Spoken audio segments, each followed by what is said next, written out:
Like share और subscribe करें हमारे इस चैनल को और बेल आइकन को दबाना ना भूलें ताकि हमारी वीडियो आप तक सबसे पहले पहुंचे। हाँ, नमस्कार विद्यार्थियों। आज जो हमारा टॉपिक है matrix method, BSc first year, subject algebra, vector analysis and geometric, unit second. Topic is matrix method. तो मैट्रिक्स मेथड में हमें क्वेश्चन सॉल्व करने हैं। इसके लिए हमें जो working rule for finding the solution of the equation ax is equal to v, ठीक है, इसे समझना पड़ेगा। मैट्रिक्स मेथड से अगर हमें क्वेश्चन सॉल्व करने हैं तो देखिए स्टेप फर्स्ट क्या कह रही है इसमें।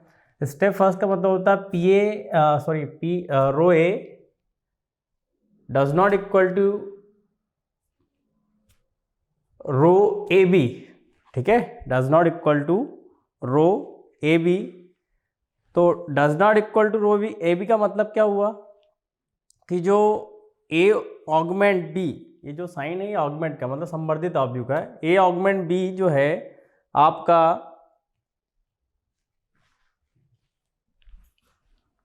क्या होना चाहिए, जो वैल्यूज है हमारी,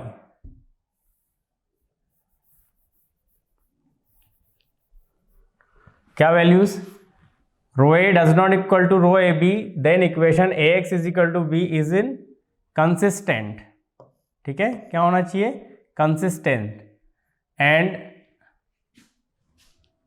no solution, and no solution. Then row A is equal to row A augment B is equal to R,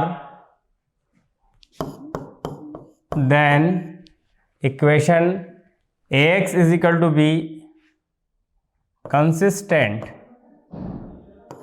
and this is unique solution। मतलब कहने का है कि जब हमारा मैट्रिक्स A, जिसे हम रो ए मीन्स होता है रैंक, अगर रो ए और रो ए ऑगमेंट बी की जो रैंक होती है अगर वो बराबर नहीं है तो हम उस प्रकार के जो मैट्रिक्स है आव्यूह है उसे हम कहेंगे इनकंसिस्टेंट, मतलब असंगत आव्यूह है, और वह क्या देगा, नो सॉल्यूशन, कोई सॉल्यूशन मतलब कोई हल नहीं रखता है। लेकिन स्टेप सेकंड, यदि हमारी जो रैंक है rho A and rho A augment B is equal to R होती है तो हम कहेंगे कि A X is equal to B is consistency, मतलब जो आव्यूह हमारा वो संगत है और दिस इज यूनिक सॉल्यूशन, और वह एक यूनिक सॉल्यूशन रखता है, मतलब अद्वितीय हल रखता है। चलिए तो हम इससे रिलेटेड एक क्वेश्चन लेते हैं। जो रेफरेंस बुक है एच के पाठक, उससे मैंने एक क्वेश्चन लिया है, उसे हम सॉल्व करते हैं मैट्रिक्स मेथड से। किस तरीके से हमें सॉल्व करना है, और एक बात ध्यान रखिएगा, जब भी हम मैट्रिक्स मेथड का यूज़ करते हैं तो इसमें जो ऑपरेशन हम लगाएंगे वो एप्सिलॉन फॉर्म में लगाना है हमें ऑपरेशंस, मतलब रो ऑपरेशन का यूज़ करना है, कॉलम ऑपरेशन का यूज़ हम नहीं कर रहे हैं, ठीक है। चलिए देखिए हम क्वेश्चन सॉल्व करते हैं।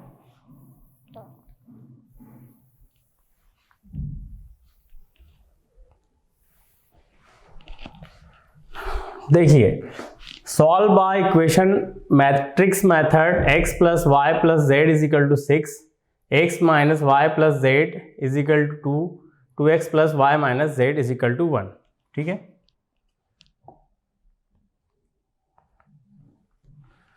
तो इसे सॉल्व करने के लिए हमें जो हमारा इक्वेशन है x is equal to B, ठीक है, मतलब जो गिवन इक्वेशन को उसे हम मैट्रिक्स मेथड के लिए हम निम्न इक्वेशन की सहायता से लिख सकते हैं। तो सॉल्व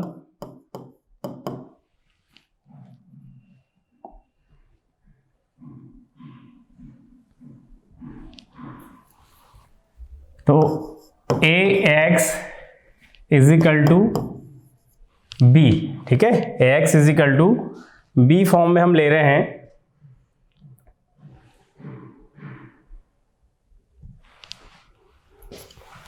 तो a इज इक्वल टू क्या होगा, जो एक्स वाई जेड के कोफिशिएंट है मतलब गुणांक वो लेना है आपको मैट्रिक्स A में। तो a is equal to 1 1 1 and 1 minus 1 1 1 minus 1 1 and 2 1 1 2 1 minus 1। ठीक है, एक बार चेक कर लीजिए, 1 1 1 1 माइनस 1 1 2 प्लस 1 माइनस 1। ठीक है, then x is equal to हम कह सकते हैं small x y and z। इसे हम चाहे तो x1 x2 x3 भी ले सकते हैं। अब b, तो b इज इक्वल टू के बाहर जो वैल्यू रहेगी, ठीक है, इज इक्वल टू के बाद वाली जो वैल्यू है हमारी 6 2 1, ये कहलाती है b। तो 6 2 1, ठीक है, ax is equal to B हो गया। अब हम जो है देन ऑगमेंट मैट्रिक्स क्या होता है, a ऑगमेंट b। तो देखिए संवर्धित अवयव कहते हैं जिसे, देन a ऑगमेंट b। अब इसे हम जो है a ऑगमेंट b में लिखेंगे तो किस तरीके से लिखना है देखिए,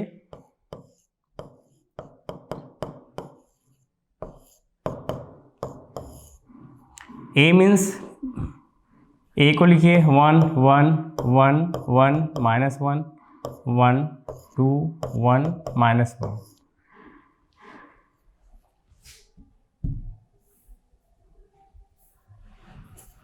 माइनस 1, ठीक है। अब ये ऑगमेंट का मतलब होता है कि जो b है, b पार्ट को भी आपको साथ में लिखना है, b पार्ट को भी हमको साथ में लिखना है। ठीक है, तो 6 2 1, तो ये कहलाता है हमारा a ऑगमेंट b। ठीक है, जब भी संवर्धित आप भी लिखें तो इस तरीके से हमें उसे शो करना है या लिखना है, दिखाना है। ठीक है, अब देखिए इसे जो हमारी प्रोसेस है वो क्या है, जो इसे हम a कहते हैं और ये पूरा जो कहेंगे a ऑगमेंट b। तो a की आपको रैंक निकालनी है, क्या निकालनी है, रैंक। रैंक आपको मैं पहले जो लेक्चर्स हैं उसमें बता चुका हूँ। तो इसमें हमें रो ऑपरेशन का यूज़ करना है, तो हम लिखेंगे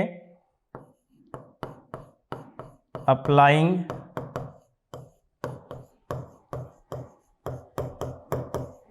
ऑपरेशन। ठीक है, अप्लाइंग ऑपरेशन। तो R1 को एज इट इज रखना है, R2 एंड R3 को चेंज करना है। तो R2 को चेंज कर रहे हैं आप, तो R2 माइनस R1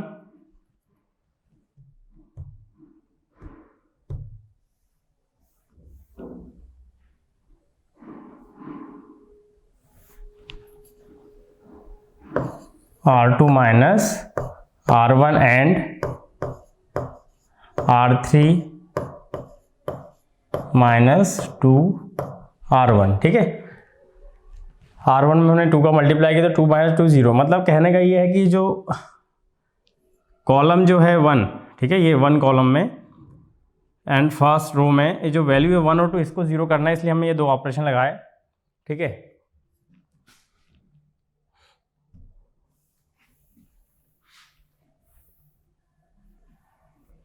देखिए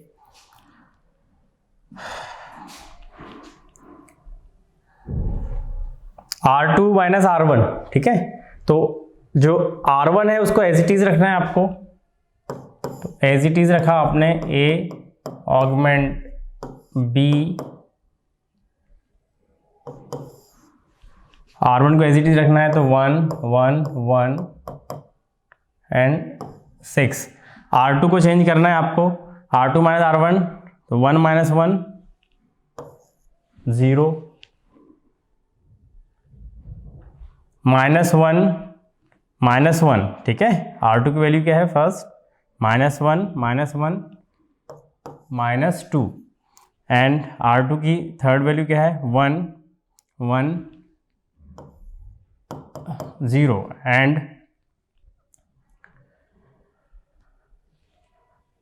2 माइनस 6 मीन्स -4 एंड R3, अब हमें क्या चेंज करना है, R3 माइनस 2R1, तो 2 माइनस 2 0 एंड 1 माइनस 2, 1 माइनस 2, तो 1 माइनस 2 क्या होगा, -1। R3 की थर्ड वैल्यू क्या है, -1 एंड -2 मीन्स -3।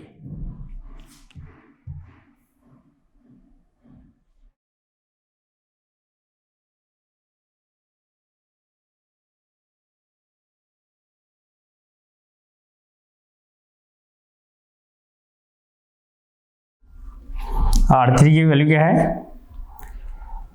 -1 -2 मीन्स -3 एंड 1 2 6 12, ठीक है। 1 माइनस 12 क्या होगा, -11, -11, ठीक है।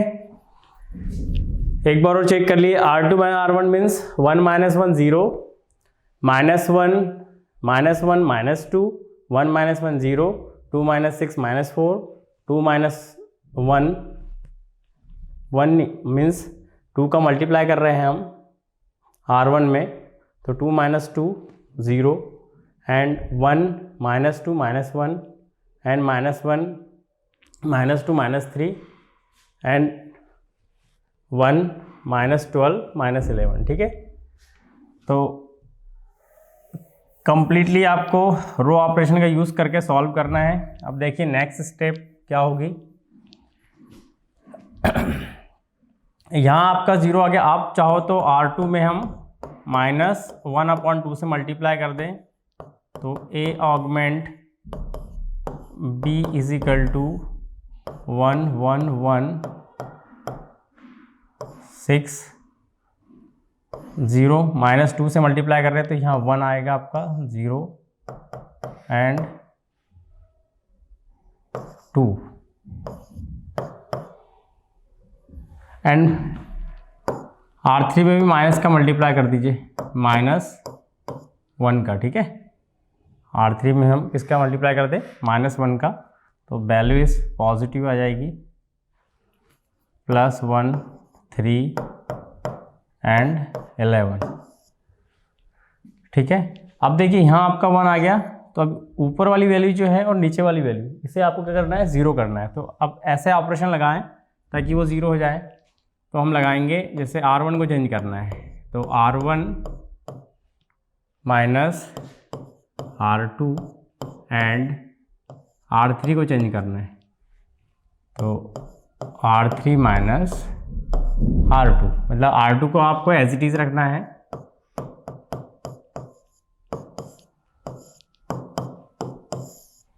तो देखिए R3 को हमें R2 को एज इट इज रखना है, R1 चेंज कर रहे हैं, तो पहले देखिए R1 माइनस R2, तो 1 minus 0 means 1, 1 minus 1 0, 1 minus 0 1 and 6 minus 2 4, R2 as it is रखना है आपको। तो देखिए 0 1 0 2, R3 को चेंज करना है, R3 माइनस R2, मतलब 0 माइनस 0 0, 1 माइनस 1 0, 3 माइनस 0 3, 11 माइनस 2 9, ठीक है। अब यहाँ आपका 1 आ चुका है, यहाँ 1 आ चुका है, यहाँ 1 चाहिए आपको।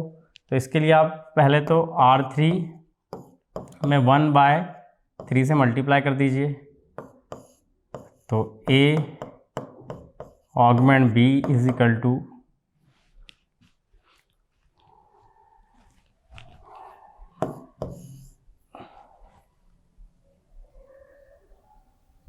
यहाँ चाहो तो आप इक्विवेलेंस का साइन भी लगा सकते हो, ये इज इक्वल टू की जगह हम ऐसा इक्विवेलेंस का यूज़ भी कर सकते हैं जब ऑपरेशन लगाने के बाद। या नहीं तो इक्वल टू भी चलेगा, कोई प्रॉब्लम नहीं है ना, इक्वलेंस। चलिए देखिए, A augment B is equal to, हमें R3 में 1/3 से मल्टीप्लाई करना है, तो देन वैल्यू इज 1 0 1 4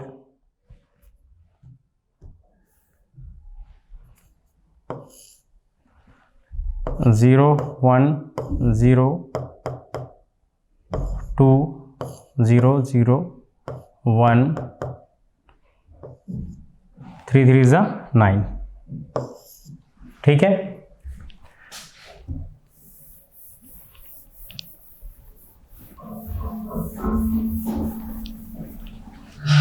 देखिए वैल्यू जो आई है 1 0 1, अब यहाँ आपका 1 आ चुका है, तो अब इसके ऊपर वाली वैल्यू को आपको 0 करना है, तो हम ऑपरेशन लगा दें,